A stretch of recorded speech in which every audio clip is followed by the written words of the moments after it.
আসসালামু আলাইকুম। বেসরকারি এমপিওভুক্ত শিক্ষক শিক্ষিকা এবং কর্মচারীবৃন্দ, আশা করছি আপনারা সকলে ভালো আছেন। আপনাদের সবাইকে স্বাগতম জানাচ্ছি আমাদের আজকের এই গুরুত্বপূর্ণ ভিডিওতে। আপনারা অনেকে জানতে চেয়েছেন জুলাই মাসের ইনক্রিমেন্ট এবং প্রণোদনা সহ আমরা মূল বেতন কত টাকা পাবো, অর্থাৎ কত টাকা আমাদের ব্যাংক অ্যাকাউন্টে ঢুকবে। আমি এই হিসেবটি আজকে আপনাদের মাঝে তুলে ধরব। ভিডিওটি না টেনে সম্পূর্ণ দেখুন, তাহলে সহজেই বুঝতে পারবেন। তো চলুন শুরু করা যাক। একজন শিক্ষক যদি 11তম গ্রেডে বেতন পান এবং তার মূল বেতন যদি 12,500 টাকা হয়, তাহলে সেই হিসাবটি করে দেখাচ্ছি।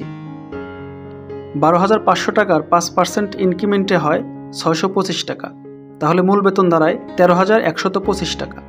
প্রণোদনার পরিমাণ 13,125 টাকার 15% 1968 টাকা 75 পয়সা। বাড়ি ভাড়া চিকিৎসা ভাতা 1500 টাকা, তাহলে মোট বেতন দাঁড়ায় 16,593.75 টাকা। এই 16,593 টাকা 75 পয়সা থেকে মূল বেতনের 10% অর্থাৎ 13,125 টাকার 10%-এ 1312 টাকা 50 পয়সা কেটে নেওয়া হবে। তাহলে মোট প্রাপ্যতা হবে 15,281 টাকা 25 পয়সা। এটি ব্যাংক অ্যাকাউন্টে ঢুকবে।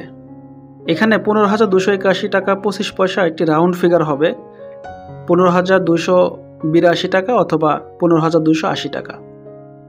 আশা করছি সকলে বুঝতে পেরেছেন। ভিডিওটি ভালো লাগলে অবশ্যই একটি লাইক দিতে ভুলবেন না। আর আপনি যদি আমাদের চ্যানেলে নতুন হয়ে থাকেন, তাহলে অবশ্যই চ্যানেলটি সাবস্ক্রাইব করতে ভুলবেন না। ভিডিওটি লাইক করুন, শেয়ার করুন এবং অন্যদেরকে জানার সুযোগ করে দিন। 11তম গ্রেডের পরবর্তী ধাপের বেতনগুলো আমি নিচে দিয়ে দিচ্ছি, মনোযোগ সহকারে দেখে নিন। সকলে ভালো থাকুন, সুস্থ থাকুন। আল্লাহ হাফেজ।